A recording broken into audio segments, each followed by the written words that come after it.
Salut à tous, c'est BizBiz. Alors aujourd'hui, l'épisode 551 du Zap Image. Comme d'habitude, je vous mets des images de foot d'actualité ou des images anciennes. On en parle un peu et c'est parti. Donc à tous déjà, je vais vous souhaiter aujourd'hui une bonne rentrée parce que je sais qu'il y en a beaucoup qui reprennent aujourd'hui et il y en a aussi pas mal qui reprennent demain. Donc voilà à tous, les gars, bonne rentrée 2018. Donc on va commencer nous. Le premier Zap Image depuis quasiment une semaine, vu que j'étais en vacances la semaine dernière. Et on va commencer nous avec la Ligue 1. Donc regardez déjà tous les résultats de cette quatrième journée de Ligue 1. Donc on peut voir que les gros se sont bien sortis, comme le PSG qui a gagné 4-2 à Nîmes. On sait que Nîmes c'est plutôt compliqué à aller jouer là-bas. On avait bien vu que Marseille s'était incliné il y a à peu près 2 semaines à 3-1. Donc le PSG, voilà, on fait le taf, ils ont gagné 4-2. Pourtant Nîmes a quand même perdu 2-0, ils sont revenus à 2 partout. Sinon Lyon a perdu 1-0 à domicile contre Nice. C'était vendredi et surtout hier, il y avait un gros choc contre Monaco et l'Olympique de Marseille. Donc l'année dernière, il y a eu quand même 6-1 pour l'AS Monaco. Donc voilà, Marseille ont pris leur revanche vu qu'ils ont gagné 3-2 le match. Ensuite, j'étais un petit coup d'œil au classement de la Ligue 1. Donc on peut voir sans surprise de la première position, le PSG à 4 matchs, 4 victoires, 12 points. Donc déjà 3 points d'avance sur DFCO et Toulouse. Voilà les deux équipes poursuivantes du PSG. Donc pour moi, le PSG, voilà, ils sont premiers actuellement. Ils seront premiers jusqu'à la fin de saison de toute façon. Vu l'effectif qu'ils ont, c'est impossible bien sûr de lutter contre eux. Sinon, vous pouvez voir le reste bien sûr du classement avec Marseille, bien sûr 5e et Lyon 8e. Ensuite, on revient sur l'énorme affiche hier entre Marseille et Monaco. Donc pour la première fois de l'ère Rudy Garcia, l'OM a battu une équipe du top 4 français, donc PSG, OL et Monaco. Donc voilà, depuis qu'il a pris quand même l'équipe à Rudy Garcia, jamais il avait gagné contre une grosse équipe, on peut dire, française. Et hier, c'est chose faite contre l'AS Monaco. Ensuite, une déclaration de Adil Rami, vraiment match très moyen de sa part hier. Il a quand même fait 2 grosses boulettes, ce qui a permis à Monaco de égaliser et surtout de reprendre l'avantage sur Marseille. Donc il a dit en 10 minutes, j'ai relancé le match à moi tout seul. Au final, on a gagné, mais je dois redoubler d'efforts et remettre les points sur les i très rapidement, car là, ça ne va pas. À partir de demain, je vais changer de visage. Donc voilà, il va se remettre en question. Je crois que c'est une bonne chose pour lui, parce que hier, un match oublié de sa part. Ensuite, on va parler de Florian Thauvin, a marqué 17 buts en Ligue 1 en 2018. Seul Lionel Messi, 23 buts, et Ronaldo, 22 buts, font mieux parmi les 5 gros championnats européens sur la même période. Donc voilà, une sacrée stat quand même sur Florian Thauvin. Donc depuis janvier 2018, quand même 17 buts de sa part. Et hier, bien sûr, c'est lui qui a permis à Marseille d'égaliser 2 partout avant que Germain bien sûr donne la victoire à l'OM. Ensuite, cette fois-ci une stat sur Dimitri Payet qui a réalisé hier soir sa 100e passe décisive de sa carrière en championnat, donc 82 en Ligue 1 avec l'Olympique de Marseille et 18 en Première Ligue avec son ancien club West Ham. Ensuite, une déclaration de Strootman, la nouvelle recrue de l'Olympique de Marseille arrivée cet été en provenance de l'AS Roma. Il a dit: les supporters, j'ai eu la pression de jouer à domicile, j'ai hâte de jouer au Vélodrome. Bon, après son premier match, il a quand même joué à l'AS Monaco, c'est quand même le public où ça se déplace le moins, où il y a moins d'ambiance quand même à l'AS Monaco. Mais c'est vrai que quand il va jouer au stade Vélodrome, c'est vraiment autre chose. Ensuite, on quitte la France et la Ligue 1 et on va aller en Espagne. On va commencer avec le Real Madrid qui sont imposés 4-1 contre Leganés. Donc on voulait voir comment le Real Madrid allait faire sans Ronaldo, sans Zinedine Zidane,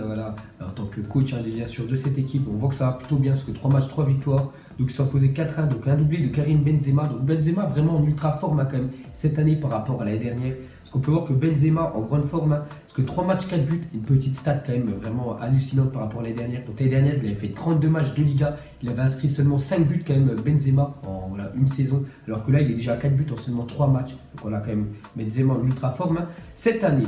Et pour finir avec Karim Benzema, donc après avoir inscrit un doublé face à Leganés, Benzema a marqué contre les 33 équipes qu'il a affrontées en Liga au cours de sa carrière. Donc on a une sacrée encore info sur Karim Benzema. Ensuite, à parler de l'autre très grosse équipe en Espagne, bien sûr, le Barça qui jouait contre un promu, donc c'est Huesca. On peut voir que le Barça a explosé Huesca, donc ils ont gagné quand même 8-2, c'est énorme, plus de 10 buts dans le match. Donc un doublé de Messi, un doublé de Suarez, un but contre son camp, un but de Rakitic, Dembélé, Alba. Donc voilà tous les buteurs à côté barcelonais. Donc voilà la très grosse correction infligée par le Barça. Ensuite, on continue avec Messi, est impliqué dans 4 buts marqués par le Barça face à Huesca, donc 2 buts, 2 passes décisives. Donc homme du match, bien sûr, Lionel Messi. Et pour finir sur cette rencontre, donc des bonnes nouvelles quand même pour l'équipe de France, parce que Ousmane Dembélé depuis le début de saison, comme au même titre que Karim Benzema, donc vraiment en ultra forme les Français. Donc on peut voir en tout c'est quand même 4 matchs, 3 buts pour Dembélé et une passe décisive. Il est chaud le Français, donc tant mieux bien sûr pour les Bleus. Et pour finir avec le championnat espagnol, un petit coup d'œil au classement, donc Barça, Real Madrid, donc 9 sur 9, 3 matchs, 3 victoires pour eux, et surtout l'Atlético de Madrid seulement 4 points, donc déjà 5 points de retard sur le Real Madrid et le Barça. Donc il faut faire attention vu qu'ils sont inclinés quand même 2-0 Celta Vigo ce week-end.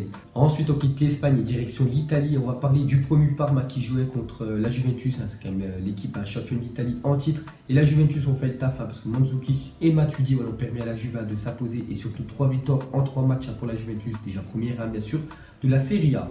Ensuite, une déclaration de Matuidi sur Cristiano Ronaldo. Donc, il a dit CR7 est le meilleur joueur du monde et c'est beaucoup de bonheur de jouer avec lui. C'est un monstre de travail. Il arrive le premier et repart le dernier. Il bosse, il bosse. Je n'ai jamais vu ça et je comprends mieux pourquoi il a 5 ballons d'or. Donc voilà la première déclaration quand même de Matuidi quand il a vu bien sûr Cristiano Ronaldo. Et une deuxième de Matuidi, il a dit Ronaldo m'a félicité pour la Coupe du Monde. C'était ses premiers mots quand il m'a vu en français. En plus, c'est beau.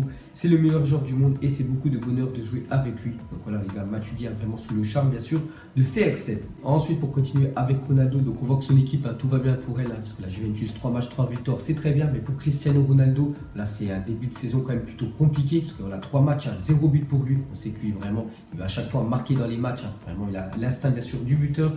Donc la stat horrible de Ronaldo, donc la stat c'est quand même cette saison en Serie A, c'est 3 matchs, 23 tirs pour Cristiano Ronaldo avec la Juve, 0 but. Donc voilà, toujours un néant bien sûr. Donc la saison dernière, Ronaldo avait frappé 28 fois avant d'inscrire son premier but. Il avait finalement marqué 26 buts en 27 matchs. Donc il avait réussi après à marquer plusieurs triplés qui lui avaient permis pratiquement d'un ratio d'un but par match. Mais cette année, voilà déjà 23 tirs, 0 but pour CR7. Donc quand est-ce qu'il va enfin ouvrir son compteur but. Ensuite, une déclaration de Allegri à la fin du match entre le Parme et la Juventus. Il a parlé de Cristiano Ronaldo, pourquoi il n'avait toujours pas marqué. Il a dit que la Serie A, c'est quand même un championnat vraiment très compliqué. Parce qu'il a dit tout le monde critique la Serie A, mais marquer 40 buts dans ce championnat par saison est loin d'être une chose facile. Higuaín l'a fait une fois, mais c'était exceptionnel. Logiquement, le meilleur buteur se situe aux alentours des 26-27 buts à la fin de l'année. Donc là, on sait que Cristiano Ronaldo, avec le Real Madrid, a souvent dépassé la barre des 35 buts. Mais Allegri, l'entraîneur de la Juventus, il dit que c'est vraiment compliqué parce que peut-être les défenses italiennes sont plus compliquées à passer que les défenses espagnoles. Donc voilà la déclaration de Allegri, pourquoi Ronaldo a du mal à marquer. Et pour finir avec Cristiano Ronaldo, donc on va parler de son fils, Ronaldo Junior, qui a inscrit un quadruplé pour son premier match officiel sous les couleurs de l'équipe U9 de la Juventus. Donc avant, il jouait avec l'équipe jeune, bien sûr, du Real Madrid, vu que son père est parti à Turin. Il a suivi maintenant. Il joue aussi avec les jeunes de la Juventus, donc déjà 4 buts en un match pour le jeune Cristiano Junior. Donc le fils aura marqué avant son père à Turin. Donc une petite stat entre les deux. Ronaldo. Ensuite, officiel, Yaya Touré s'engage à l'Olympiakos. Donc Yaya Touré, ancien joueur de Manchester City. Donc City ne prolongeait pas son contrat, donc il pouvait signer où il voulait, Yaya Touré. Donc je pensais qu'il allait quand même rester en première ligue et pas du tout les gars, il part en Grèce. Donc bonne fin de carrière à Touré. Ensuite, une déclaration de Moussa Dembélé, la nouvelle recrue de l'Olympique Lyonnais. Il a dit « J'ai dû me battre pour vous rejoindre à l'OL et je me battrai de la même manière pour le succès sur le terrain. » Donc voilà ce qu'a dit une nouvelle recrue bien sûr de Lyon, donc Dembélé en provenance du Celtic Glasgow. Donc on verra ce que ça va donner cette année en Ligue 1.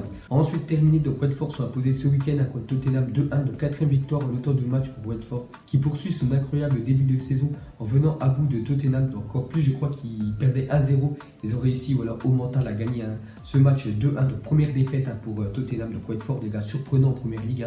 Donc 4 matchs, 4 victoires. Ensuite, on continue avec Tottenham. Donc absent pour le déplacement de Tottenham à Watford, Hugo Lloris est incertain pour les 2 prochains matchs des Bleus. Parce que vous savez que dans quelques jours, les gars, il y a la Ligue des Nations et l'équipe de France. Ce sera enfin le premier match officiel après la victoire en Coupe du Monde. Donc normalement, Hugo Lloris ne devrait pas être dans le groupe. Et ça devrait être Benjamin Lecomte, le gardien de Montpellier, qui devrait prendre sa place. Ensuite, ils sont de retour dans 3 jours, donc on en parlait juste avant. Donc voilà, l'équipe de France, bien sûr, ça sera contre l'Allemagne, donc l'ancienne équipe qui a gagné la Coupe du Monde 2014. Donc ça sera, je crois, jeudi et ils joueront, je crois, dimanche contre les Pays-Bas. Ensuite, Romelu Lukaku a maintenant marqué autant de buts que Drogba en première ligue. Donc Drogba, c'était 104 buts en 254 matchs. Et Lukaku qui a marqué un doublé contre Burnley avec Manchester United ce week-end. Donc lui, c'est 104 buts en 224 matchs. Donc meilleur ratio pour Lukaku. Ensuite, regardez le récapitulatif du mercato estival français au niveau des dépenses. Donc on voit que l'équipe qui a le plus recruté, c'est le PSG, plus de 230 millions d'euros. Donc après, voilà, sur ces 230 millions d'euros, il y a le transfert de Kylian Mbappé, vu que l'année dernière, hein, c'était un prêt. Donc cette année, voilà, ils l'ont acheté officiellement, hein, bien sûr, le PSG. Donc ça fait déjà 180 millions d'euros dépensés par le PSG. Après, il y a 50 millions d'euros, donc il y a le défenseur, un killer et des autres joueurs. Donc voilà, 230 millions d'euros. Hein. Sinon, Monaco, deuxième et Marseille, troisième. Et on peut voir cette fois-ci, au niveau des revenus, on peut voir que c'est Monaco, plus de 360 millions d'euros récoltés, hein, sur ce mercato. Bien sûr, on compte Mbappé dedans.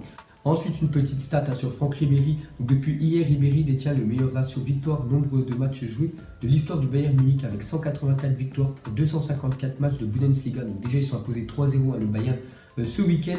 Et voilà, Franck Ribéry, c'est lui qui a le meilleur ratio. Donc félicitations à lui, quand même pas mal, à 184 victoires en 250 matchs de Bundesliga. Donc voilà, personne fait mieux. Ensuite, des nouvelles de Hatem Ben Arfa. Donc on sait qu'il a signé ce week-end avec le Stade Rennais. Donc après avoir passé, je crois, 2 ans au PSG, surtout l'année dernière, où il n'avait quasiment pas joué. Je crois qu'il n'a même pas joué une seule minute. Bon, et après, il a touché quand même ses 7 millions d'euros annuels. Hein. Voilà, c'est pour ça qu'il allait jusqu'à la fin de son contrat avec le PSG. Donc maintenant, c'est un nouveau joueur, bien sûr, du Stade Rennais. Donc c'est des supporters de Rennes, hein, et qui veulent le maillot Ben Arfa. Donc ce sera le numéro 18 derrière. Et pour finir, hein, ce Zap Image, on va terminer avec le PSG. Donc vous savez que jeudi dernier, il y a eu le tirage au sort de la Ligue des Champions. Donc depuis, je n'avais pas fait de vidéo, donc on n'avait toujours pas parlé. Vous savez que le PSG a hérité quand même d'un sacré groupe avec Naples, Liverpool et l'Étoile Rouge de Belgrade. Donc pour vous, est-ce que Paris va sortir de son groupe, hein? Soit oui, soit non. Donc pour moi, voilà, je vais faire bientôt une petite vidéo, un prono, voilà, surtout les groupes, bien sûr, de Ligue des Champions. Donc moi, je mettrais oui quand même. Ils vont terminer pour moi, voilà, deuxième derrière Liverpool, hein, parce que je vois que Liverpool quand même vont faire très mal, bien sûr, au PSG. Donc pour moi, ils vont terminer voilà, deuxième du groupe. Donc oui, ils sortiront de leur groupe. Donc voilà les gars, la fin de Zap Image 551. Donc si ça vous a plu, un petit like et je vous ferai l'épisode 552 demain. Donc moi, je vous laisse et je vous dis à la prochaine comme d'habitude. Ciao à tous. Donc on l'a maquillé avec des mensonges.